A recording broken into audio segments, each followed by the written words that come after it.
नमस्कार, मैं रोशन अपने YouTube चैनल मैथ्स कंसेप्ट में आपका स्वागत करता हूं। मैं एक बार पुनः लाभ हानि के कुछ ऐसे प्रश्नों पर फोकस डालने जा रहा हूं जो एग्ज़ाम में हमेशा दिखता है। आइए सवाल पर आते हैं। सवाल कहता है 21 वस्तु का क्रय मूल्य 18 वस्तु के विक्रय मूल्य के बराबर है। सवाल समझना मुश्किल नहीं लग रहा है। साफ साफ क्वेश्चन कहता है कि 21 वस्तु का क्रय मूल्य, मतलब 21 मार्कर हम खरीदेंगे तो उतना ही पैसा लगेगा जितना हम 18 मार्कर बेचकर प्राप्त कर सकते हैं। मतलब 21 मार्कर का क्रय मूल्य बराबर है किसके? 18 मार्कर के विक्रय मूल्य के। तो आइए इस क्वेश्चन को बनाते हैं। देखिए, माना एक वस्तु का क्रय मूल्य कितना? 1 रुपया। आप 100 भी मान सकते हैं, आप x भी मान सकते हैं, कुछ फर्क नहीं पड़ेगा। फोटो स्टेट कर देना है। आपका इच्छा है 100 मानने का, 100 मान लीजिए, वही काम कर दीजिए, कोई बदलाव नहीं होगा। माना एक वस्तु का क्रय मूल्य 1 रुपया, तो 21 वस्तु का क्रय मूल्य कितना? तो 21 रुपया। अब सवाल कहता है 21 वस्तु का क्रय मूल्य वही है, क्या है? जो 18 वस्तु का विक्रय मूल्य है। यानी 18 वस्तु का विक्रय मूल्य ये बराबर है 21 वस्तु के क्रय मूल्य के। और 21 वस्तु का क्रय मूल्य कितना निकाले हैं आप? 21 रुपया। ये बराबर है ना? क्वेश्चन बोला, हमने बोल रहे हैं। क्वेश्चन बोला 18 वस्तु का विक्रय मूल्य वही है जो 21 वस्तु का क्रय मूल्य है। 21 वस्तु का क्रय मूल्य दिया हुआ है। 18 वस्तु का विक्रय मूल्य बराबर 21 रुपया, तो एक वस्तु का विक्रय मूल्य कितना? 21/18 रुपया। अब लाभ या हानि निकालना बहुत आसान, क्योंकि आपके पास क्रय मूल्य और विक्रय मूल्य दोनों है। अगर ये दोनों हमारे पास है तो या तो लाभ हुआ होगा या तो हानि, कुछ भी हुआ होगा, निकालना कोई मुश्किल नहीं है। तो हम लोग यहाँ देख रहे हैं हमारा विक्रय मूल्य अधिक है, इसलिए लाभ होगा। विक्रय मूल्य कितना? 21/18, ये विक्रय मूल्य है ना, और क्रय मूल्य कितना? 1। इन दोनों का जो अंतर होगा यही ना लाभ कहलाएगा। विक्रय मूल्य माइनस क्रय मूल्य। विक्रय मूल्य में क्रय मूल्य घट जाए तो समझ जाइए लाभ होगा, और क्रय मूल्य में विक्रय मूल्य घट जाए तो हानि। तो यहाँ विक्रय मूल्य में क्रय मूल्य घटाते हैं, लाभ निकल गया कितना? 3/18। तो ये निकला लाभ। अब हम आपको प्रतिशत लाभ दे देते हैं। ये फार्मूला तो रटा हुआ है ये आप लोग का। लाभ गुने 100 बटे क्या? क्रय मूल्य। ये आंसर क्या? 50/3 या 16.2/3%। कुछ भी कहिए, इस फॉर्म में भी रख सकते हैं, इस फॉर्म में भी रख सकते हैं। लेकिन इस क्वेश्चन को फिर मैं चाहूँगा कि एक बार फिर से देखिए, क्योंकि अगर इस तरीके से हम बनाएंगे तो थोड़ा वक्त लगेगा, और 1-1 सेकंड बचाना है हर क्वेश्चन में। 2 सेकंड ही बचाते हैं एक क्वेश्चन में, तो 50 क्वेश्चन में इतना सेकंड बच जाएगा कि एक क्वेश्चन अगला बना लेंगे और उसी एक क्वेश्चन से रिजल्ट हो जाएगा। आइए इस क्वेश्चन के लिए सॉल्यूशन के लिए फिर से हम एक एग्जाम्पल ले रहे हैं कि 100 रुपया हम पूंजी लगाते हैं। सॉल्यूशन नहीं कर रहे, कुछ समझाने का प्रयास कर रहे हैं। 100 रुपया पूंजी लगाते हैं हम और 21 वस्तु खरीद के लाते हैं। कुछ भी हो, वस्तु कुछ भी हो सकता है, आम, कटहल, कलम, कॉपी, किताब, कुछ भी। 100 रुपया लगाए, 21 वस्तु खरीद के लाए, और उसी वस्तु को अब हम अपने घर पर बैठकर बेचना शुरू किए, और 18 वस्तु ही बेचे हम, तो 100 रुपया आ गया। यही क्वेश्चन कहता है 21 वस्तु खरीदने में आपने जितना पैसा लगाया, 18 वस्तु बेचे तो ही उतना पैसा आ गया। इसका मतलब है लाभ हुआ क्या? वस्तु, 3 वस्तु। हम लोग के दिमाग में लाभ का मतलब कुछ और सोचने लगते नहीं। लाभ का मतलब क्या सोचते हैं आप? लाभ का मतलब सोचते हैं कितना रुपया मेरे पास आया, यही ना। नहीं, लाभ का मतलब हमेशा रुपया नहीं होता है। ये 3 वस्तु, अब देखिए हम आपको बताते हैं, हम 100 रुपया लाए, 100 रुपया में 4 बोरी गेहूँ लाए, 3 बोरी गेहूँ बेच दिए 100 रुपया में, तो 1 बोरी गेहूँ मेरे घर रह गया, वो लाभ नहीं हुआ? वो भी लाभ हुआ ना, क्योंकि रुपया से आप गेहूँ लाते हैं नहीं लाते, कुछ भी रह गया वो भी लाभ है। यानी हम ये कहना चाह रहे हैं कि हम क्रय मूल्य नहीं जानते हैं, हम विक्रय मूल्य नहीं जानते हैं, सीधा हम प्रतिशत लाभ बताएंगे। देखिए कैसे कि हम 21 वस्तु लाए थे ना, 18 वस्तु बेच दिए ना, पैसा तो उतना आ गया, लेकिन 3 वस्तु लाभ हुआ कि नहीं हुआ? तो हम लोग लिखेंगे क्या, ये तो समझाने के लिए लिखेंगे सिर्फ इतना, चूंकि 18 वस्तु बेचकर 3 वस्तु का लाभ, क्या 18 वस्तु बेचकर 3 वस्तु का लाभ, तो 100 वस्तु बेचकर कितने वस्तु का लाभ, और 100 वस्तु बेचकर कितने वस्तु का लाभ, इसको क्या बोलेंगे? प्रतिशत लाभ। प्रतिशत लाभ किसको कहते हैं? जब 100 में निकालते हैं तो इसको कैलकुलेट कर लीजिए, 3/18 गुना 100, वही बात आया ना, 3/6 यानी 50/3%, या 16.2/3%, जो आप कहिए, ये आपका आंसर। आइए अगला सवाल, और इस सवाल का हम लोग हल अपने तरीके से करेंगे जो पिछले सवाल में आप देखें। आइए, सवाल कहता है 2 रुपया, 2 रुपया में 6, ये 2 रुपया में 6 ये क्या है? ये एक दर है, कहीं से क्वेश्चन नहीं बोला है कि 6 पीस ही लेना है, आप 12 पीस भी ले सकते हैं। 2 रुपया में 6 तो 4 रुपया में 12 नहीं होगा क्या? होगा।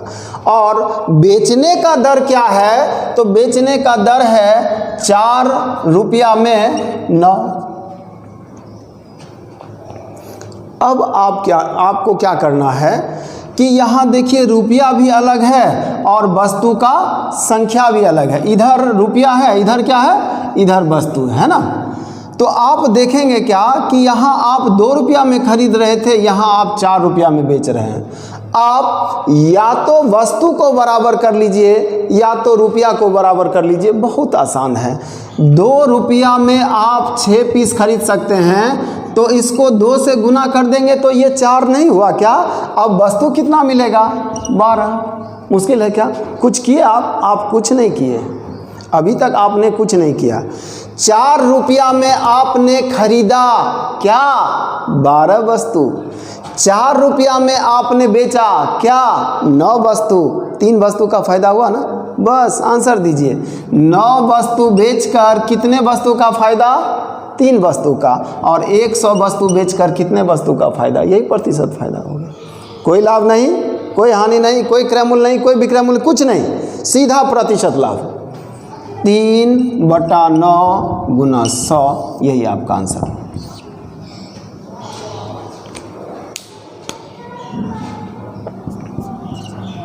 एक 100/3%।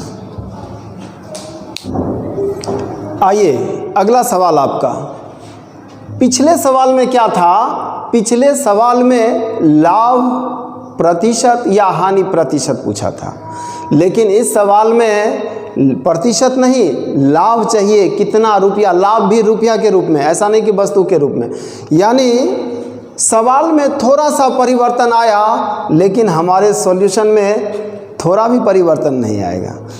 सवाल कहता है एक लड़का 3 रुपया में 4 वस्तु, ये रुपया है और इधर हम वस्तु लिख रहे हैं। 3 रुपया में 4 वस्तु खरीद रहा है, वही लड़का इसको बेच रहा है किस दर से? 5 रुपया में 6 के दर से। देखिए रुपया भी अलग है, वस्तु भी अलग है, लाभ हानि साफ साफ पता नहीं चलेगा। आप या तो रुपया बराबर कर लीजिए या तो वस्तु बराबर कर लीजिए, लेकिन इस क्वेश्चन में लाभ चाहिए रुपया के रूप में, तो आप वस्तु बराबर कीजिएगा ना, तो रुपया आपको लाभ मिलेगा, और रुपया बराबर कीजिएगा तो वस्तु आपको लाभ मिलेगा। तो दोनों वस्तु को बराबर करके देखिए। 4 और 6 का एलसीएम 12 होता है ना। आप 12 वस्तु खरीदिए, 12 वस्तु बेचिए। 24 भी खरीद सकते हैं, 24 भी बेच सकते हैं। 120 वस्तु खरीदिए, 120 वस्तु बेचिए। यानी इसके गुणज में थोड़ा कैलकुलेशन आसान हो जाएगा। इसको 3 से गुना करेंगे तो 4 या 12 वस्तु खरीद रहे हैं ना आप, और तिगुना वस्तु खरीदिएगा तो तिगुना पैसा भी लगेगा आपको, नहीं लगेगा? 3 गुना खरीद रहे हैं ना, 3 गुना पैसा लगेगा। अब आप दुगुना वस्तु बेच रहे हैं तो दुगुना पैसा भी आएगा। पैसा कितना आएगा? तो 5 दूना 10। अभी आप पूंजी कितना लगाए? 9 रुपया। आया कितना? 10 रुपया। 1 रुपया कमा लिए ना। ये 1 रुपया कमाने के लिए आपने क्या किया? तो आप कहिएगा 12 पीस खरीदे, 12 पीस बेचे। तो 1 रुपया कमाने के लिए आपने 12 पीस खरीदा, बेचा। 5 रुपया कमाने के लिए क्या कीजिएगा? तो 12 गुना 5, 60 पीस खरीदिएगा, बेचिएगा। यही आपका आंसर। आइए फिर अगला सवाल थोड़ा सा बदलता जा रहा है और सवाल का स्टैंडर्ड भी थोड़ा ऊंचा होता जा रहा है, लेकिन आपका सॉल्यूशन वही होगा। सॉल्यूशन नहीं बदलने जा रहा है, आपका तरीका नहीं बदलने जा रहा है। सवाल कुछ भी हो, समझा हुआ है और वो तरीका बिना रटा हुआ है तो सब जगह काम आएगा। आइए देखते हैं। क्वेश्चन कहता है 40 रुपया में बेचता है क्या? 45 आम। 40 रुपया में 45 आम बेचता है और उस फल विक्रेता को 20% का घाटा लगता है। ये 45 आम जो है ना, इसको बक्सा में बंद कर दीजिए। ये बक्सा में बंद है। ये 45 आम है, कलम है, नींबू है, क्या है हम नहीं जानते हैं। ये वस्तु है, ठीक है। इसमें संख्या क्या है, इसमें है क्या हम नहीं जानते। ये एक बक्सा है और उसको हम बेच रहे हैं कितने में? 40 रुपया में। और 40 रुपया में बेचने से हो क्या रहा है? हमको 20% का घाटा लग रहा है। 20% का घाटा लग रहा है, यानी हम अपने वस्तु को 80% में बेचे होंगे। क्या सहमत हैं? बिल्कुल होंगे, क्योंकि 20% कम मिला तब ना 20% का घाटा लगा। तो आप 100% में नहीं बेच पाए, आप 80% में बेचे। 40 रुपया में बेचने से 20% का नुकसान होता है, तो ये 40 रुपया निसंदेह 80% के बराबर होगा ना, क्योंकि 20% घाटे का मतलब ही होता है 80% में बेचे, और 20% लाभ हुआ होता तो आपका विक्रय मूल्य 120% होता। तो यहाँ कहता है हानि। तो ये 40 रुपया जो होगा वो निसंदेह 80% के बराबर होगा। तो 120% बराबर क्या? सवाल उठा सकते हैं आप, आपके बदले हम ही सवाल ले लेते हैं कि ये 20% क्यों लिखे, हम 100% क्यों नहीं लिखे। तो आगे चलकर क्वेश्चन कहता है कि हमको 20% लाभ में बेचना है। 100% निकालेंगे तो क्या निकलेगा? 100% निकालेंगे तो क्रय मूल्य निकलेगा। लेकिन क्वेश्चन क्या कहता है? क्रय मूल्य नहीं, 20% लाभ। तो 100% हमारा क्रय मूल्य होगा और 20% लाभ होगा, तो हमारा विक्रय मूल्य क्या होगा? 120। तो 120% का मान बता दीजिए। तो 120% का मान क्या होगा? 40/80 गुना क्या? 120। ये 2 बार में कटेगा और ये 2 बार में 60 रुपया। इस 60 रुपया क्या निकला? ये 60 रुपया निकला कि अगर आप 20% हानि के बजाय 20% लाभ में बेचना चाहते हैं तो 60 रुपया में बेचिए। क्या? यही बक्सा में क्या है नहीं जानना है, बक्सा बाद में खोलेंगे। आप सिर्फ ये जानिए कि आप जिसको 40 में बेचे थे और 20% घाटा लिए थे, उसी को 60 रुपया में बेचिएगा ना, तो 20% का लाभ हो जाएगा। यानी 60 रुपया में बेचना है क्या? ये बक्सा यानी 45 आम। अब बक्सा खोल देते हैं। 60 रुपया में बेचना पड़ेगा। क्या बेचना होगा? ये 45 आम। तो 60 रुपया में 45 आम, आपको दर मिल गया ना। क्वेश्चन क्या कहता है? 24 रुपया में कितना आम? दुकानदार चिल्ला रहा है 60 रुपया में 45 आम, तो 24 रुपया में क्या गो आम ठग लेगा दुकानदार? क्या? नहीं ठग पाएगा। बहुत समझदार है। देखिए यहाँ हम जान गए हैं कि हमको बेचना पड़ेगा 60 रुपया में, तब 20% का लाभ होगा। तो 60 रुपया में क्या? 45 आम। तो 24 रुपया में क्या? 24 रुपया में कितना आम? उतने आम बेच दीजिए। 45/60 गुना 24, 3, 4, 6 यानी 18। यानी आप 24 रुपया में 18 आम बेचिएगा ना, तो 20% का लाभ फुलफिल हो जाएगा। ये सॉल्यूशन। कोई दिक्कत क्या?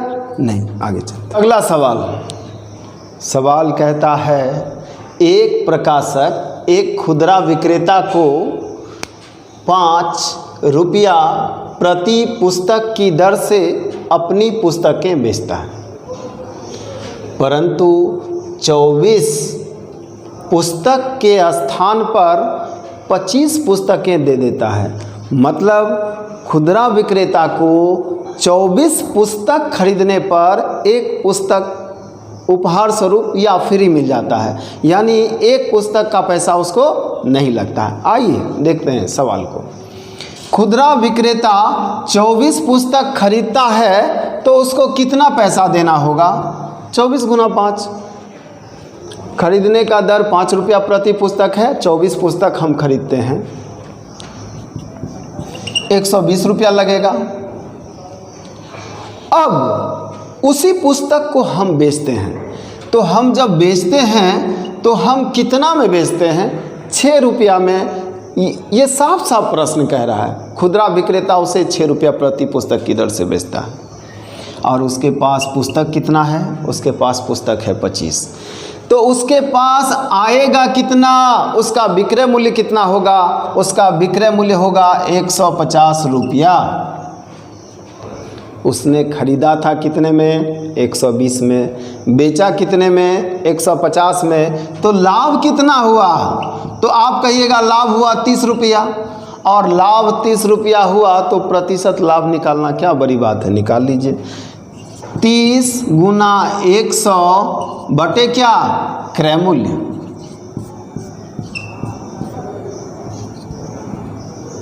%25।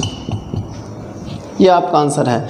और अब हम पिछले वीडियो में कुछ सवाल दिए थे, उसका जवाब कुछ स्टूडेंट कमेंट बॉक्स में दिए, कुछ का सही भी था और कुछ स्टूडेंट बोले कि तीसरे सवाल में कुछ दिक्कत है। तो आइए हम तीनों सवाल को एक बार फिर से दिखा दें।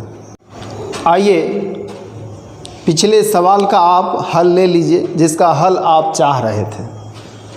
क्वेश्चन कहता है 120 रुपया प्रति कुर्सी की दर से, इन बातों को तो हम लोग को देखना ही नहीं है। कहता है 3/5 भाग। 3/5 भाग में कितना लड्डू? 5 लड्डू। आइए 5 लड्डू बनाइए। 1 2 3 4 5। क्वेश्चन कहता है हर जगह लाभ हो कितने का?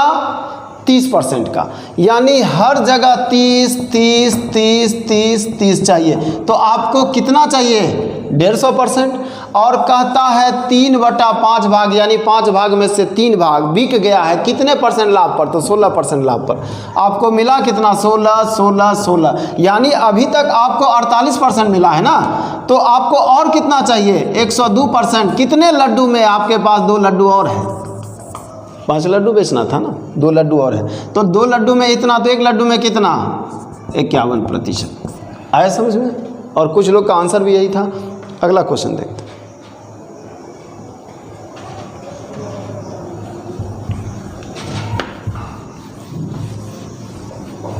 फिर आपका अगला सवाल वही है।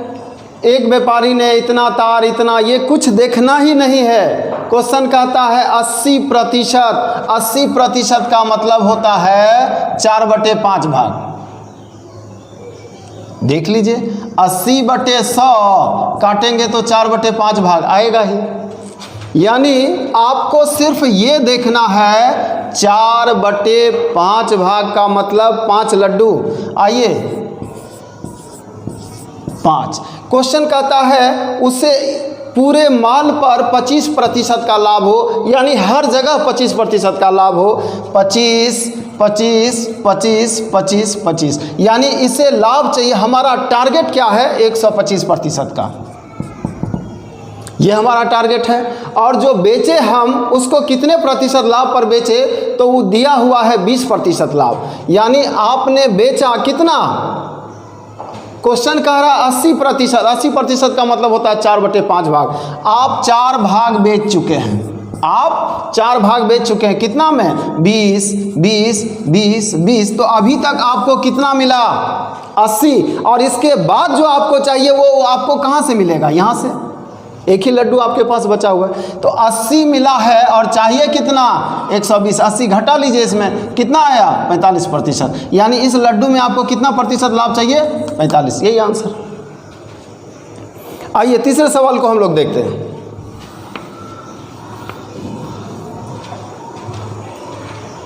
कहता है एक दुकानदार के पास कुछ कलमें थी, उसने 3/5 भाग 10% लाभ पर बेचा तथा शेष भाग को क्रय मूल्य पर ही बेच दिया, तो उसे कुल सौदे पर कितने प्रतिशत का लाभ हुआ?